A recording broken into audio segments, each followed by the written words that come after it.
Hugo, Sarah from the upcoming. So lovely to meet you. Sorry for it being so rainy and horrible. I like the rain. So can you talk me through the world of Mortal Engines and your character's role within it? Yeah, so we're in Europe of the future. There's a land bridge between Britain and Europe. There's been geological upheavals. There's been a massive, devastating world war.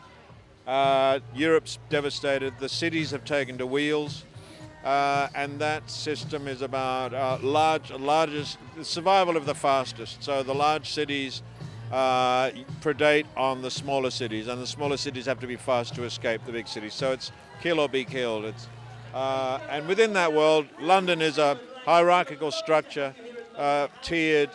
St Paul's is at the top, and there's a character, Thaddeus Valentine, who's quite high up in the hierarchy in London, and he's an adventurer, an explorer, charismatic leader, but he's also quite dark as well.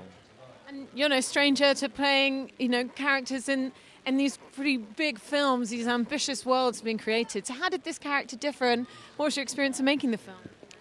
My experience of making the film was a lot of fun. There's a lot of conversations about how we realize this world. I mean, of course, there's a wonderful script there, but there was still a lot of things which we were sorting out as we were going along. Making films in Wellington, they're huge sets, huge amount of people working on it, very talented people. But it also feels like it's quite